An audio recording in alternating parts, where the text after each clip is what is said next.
kaum muslimin jamaah sholat subuh rahimakumullah. Itu yang ketiga. Yang pertama Al-Quran, dekatkan diri kepada Al-Quran, membacanya dengan tadabbur, dengan memahami arti tafsirnya, kemudian kita mengetahui apa yang diinginkan oleh ayat tersebut. Kemudian yang kedua, kita mengamalkan yang wajib dengan yang sunnah, kemudian berzikir kepada Allah Subhanahu wa taala. Yang keempat, mendahulukan cinta kepada Allah daripada kepada diri sendiri. Ini sudah banyak dicontohkan oleh para sahabat dahulu. Cinta Nabi SAW kepada Allah Subhanahu wa taala melebihi cinta dirinya. Begitu juga para sahabat mencintai baginda Nabi melebihi cinta kepada dirinya sendiri, apalagi kepada anak istri. Kemudian merenungi, yang kelima merenungi, memperhatikan dan mengenal, artinya selalu menghadirkan Allah Subhanahu wa taala, melibatkan Allah Subhanahu wa taala dalam semua kegiatan aktivitas yang kita lakukan, baik itu ibadah maupun kegiatan yang biasa, artinya kegiatan aktivitas hari-hari. Libatkan Allah Subhanahu wa taala. Ya Allah, saya bekerja untuk menafkahi anak istri, maka di situ ibadah. Ya Allah, saya mandi ini untuk membersihkan diri supaya sehat, supaya bersih untuk menghadap pada, maka libatkan Allah dalam setiap urusan. Ada pilihan tawaran yang menguntungkan, jangan langsung diterima. Kita libatkan Allah dulu. Bismillah kepada Allah. Kalau ada waktu sholat, istikharah dulu, saya terima atau tidak tawaran ini. Mau melakukan sesuatu, mau misalnya melakukan usaha, mengawali sebuah usaha, ya Allah, saya akan memulai usaha. Libatkan Allah dulu, maka bimbinglah usaha ini untuk mendapat kebaikan dan ridho. Bukan tiba-tiba mau berusaha langsung usaha, tapi libatkanlah Allah dulu. Ketika mau bekerja, libatkanlah Allah dulu. Hadirkan Allah Subhanahu wa taala, baru kemudian kita munculkan niat-niat duniawinya. Kemudian yang keenam, bersyukur atas nikmat dan karunia Allah. La in syakartum la'azidannakum wa la in kafartum inna 'adzabi lasyadid. Kalau kita bersyukur kepada Allah Subhanahu wa taala, sesungguhnya Allah akan tambah rezeki kita. Kalau kita kufur, maka sesungguhnya azabnya Allah Subhanahu wa taala sangatlah besar. Maka bersyukurlah di setiap keadaan. Bersyukur itu bisa dengan ucapan alhamdulillah syukur. Bersyukur bisa dengan ibadah, memperbanyak sholat. Ketika mendapatkan kelebihan-kelebihan, kita bersyukur pada Allah dengan semakin meningkatnya ibadah kita, semakin meningkatnya aktivitas sosial kita. Itulah bentuk kesyukuran dari segi aktivitas. Syukur dalam ucapan, maka mengucapkan alhamdulillah dan memperbanyak istighfar, sholawat dan lain sebagainya. Kemudian yang ke-8, yang ke-7 menghadirkan hati sudah. Menghadirkan hati, yang ke-7 menghadirkan hati secara menyeluruh tatkala melakukan ketaatan kepada Allah. Khusyuk kita. Bukan hanya raganya yang menghadap kepada Allah Subhanahu wa taala ketika beribadah. Ya, bukan hanya raganya, akan tetapi hati dan pikirannya ikut larut dalam peribadatan kepada Allah Subhanahu wa taala. Ketika melakukan sholat misalnya, hadirkan Allah Subhanahu wa taala. Ka'annaka tarahu, laksana seakan-akan kau melihat Allah. Fa illam takun tarahu fa innahu yaraka. Kalau tidak mampu melihat, maka Allah, percayalah Allah melihat kita. Hadirkan Allah di setiap aktivitas, setiap kegiatan, baik itu ibadah maupun keseharian. Kemudian yang ke-8, berdua-duaan, berkholawat dengan Allah Subhanahu wa taala ketika Allah turun ke langit dunia di sepertiga akhir malam.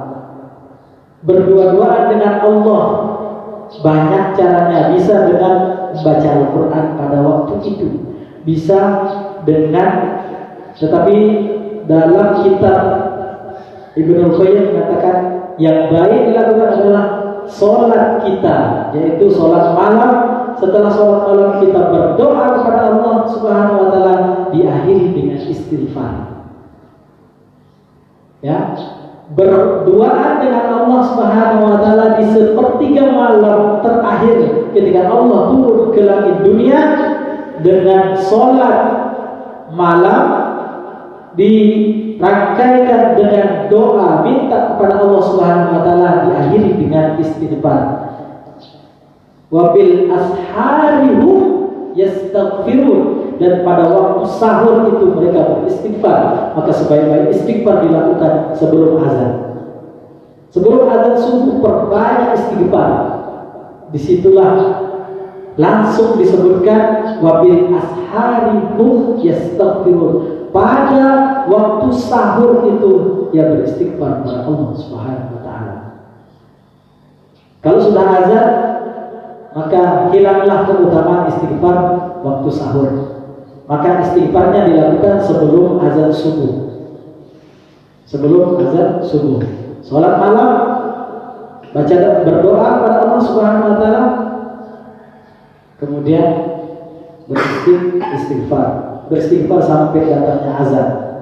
Tidak ada hal lain yang lebih utama ketika waktu sahur itu, beristighfar setelah kita melakukan sholat malam dan sebagainya. Kemudian yang kesembilan, duduklah, bergaullah dengan orang-orang soleh, orang-orang siddiqin, orang-orang yang jujur, orang-orang yang mencintai Allah Subhanahu wa taala lebih dari segalanya. Duduklah, bermajlislah, bergaullah, bergeruplah sama orang-orang yang soleh,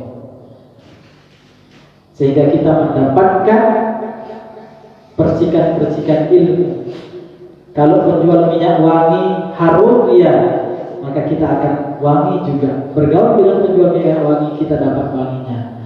Bergaul dengan orang soleh, kita akan mendapatkan juga kebaikan-kebaikannya. Dan orang soleh itu akan menjadi saksi di akhirat kelak. Ya Rabb, la tu'adzibhu, jangan engkau azab dia. Dia adalah sahabatku, sama-sama ikut pengajian subuh. Dia sahabatku, sama-sama menyambung silaturahmi. Dia sahabatku, selalu memakmurkan masjid. Oh, dia sering azan di masjid.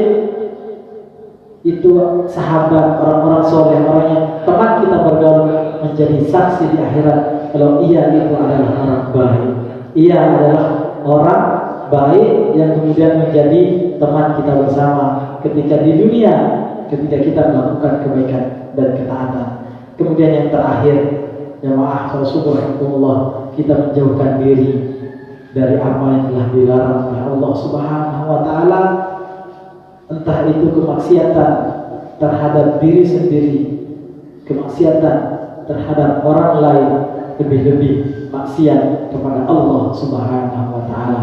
Maksiat banyak jenisnya, entah itu zahir, maksiat dari segi yang zahir yang nampak, ada juga maksiat yang batin, maksiat dari yang tidak nampak. Hati ini duduk-duduk kadang juga bermaksiat. Bagaimana hati ini bermaksiat? Ketika orang lain, orang lewat, dalam hati menggerutu, itu sudah ada kemaksiatan di dalam batin kita.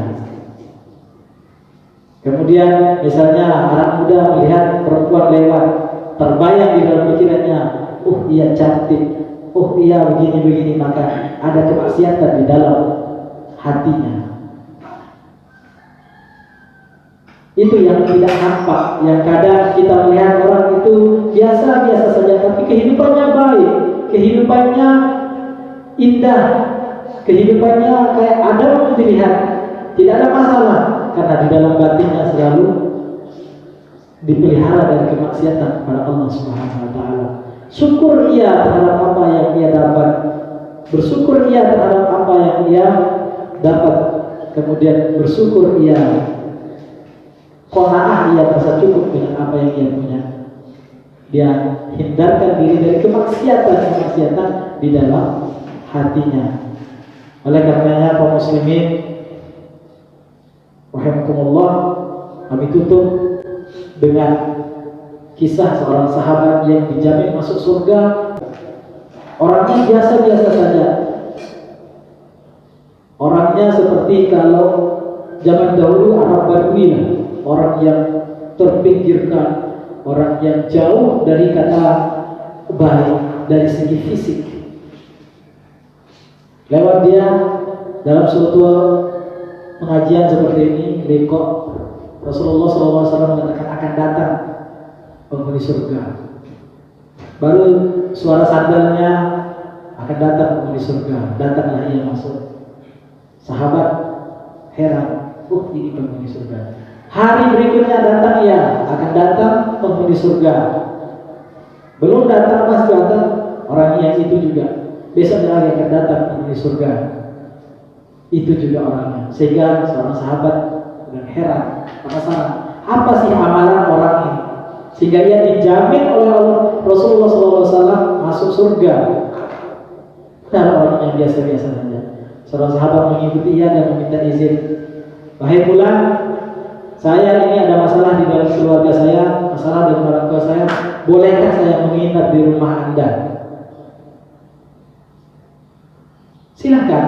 Hari pertama, malam pertama yang ingat, sahabat tersebut bangun sholat malam, ngaji dia, berdoa dia, istighfar dia. Ahli surga ini tidur saja kerjanya. Subuhnya sahabat tersebut kemudian sholat duha, baca Quran, zikir. Orang tadi tidak melakukan aktivitas peribadatannya, biasa-biasa saja. Sampai datang hari ketiga, begitu juga saatnya untuk pulang. Wahai pulang, saya sebenarnya bohong sama Anda. Saya ini tidak ada masalah dengan keluarga saya. Tetapi saya hanya penasaran, Anda dijamin oleh Rasulullah Anda adalah penghuni surga, sehingga saya mengikuti apa amalan Anda. Apa jawabannya? Saya yang Anda lihat seperti Anda yang dapat. Apa yang Anda dapat? Anda sholat, saya tidak sholat tahajud. Anda baca Quran, saya tidak. Tetapi satu yang selalu saya jaga adalah sebelum saya tidur, saya bersihkan dulu hati saya dari iri, dengki. Kemudian saya maafkan segala kesalahan orang-orang di hari itu, sehingga saya tidur menutup hari saya dalam keadaan hati saya bersih. Itu saja. Sehingga maka jauhilah penyakit-penyakit hati, maksiat di dalam hati yang tidak nampak oleh manusia. Demikian yang dapat kami sampaikan, mudah-mudahan ada manfaatnya. Mudah-mudahan Allah Subhanahu wa taala memberikan kita kekuatan untuk mengamalkan apa yang kita dapat. Ilmu itu ketika diamalkan maka dia akan berbuah. Berbuah artinya ada keberkahan, ada kebaikan. Sedikit ilmu langsung diamalkan akan melekat pada diri kita dan mendapatkan keberkahan dan dapat yang paling penting mendapatkan cintanya Allah Subhanahu wa taala. Amin amin ya rabbal alamin. Kita tutup dengan doa kafaratul majelis. Subhanakallahumma wa bihamdika asyhadu an la ilaha illa anta astaghfiruka wa atubu ilaik. Assalamualaikum warahmatullahi wabarakatuh. Allahumma shalli wa sallim wa barik alaihi. Allah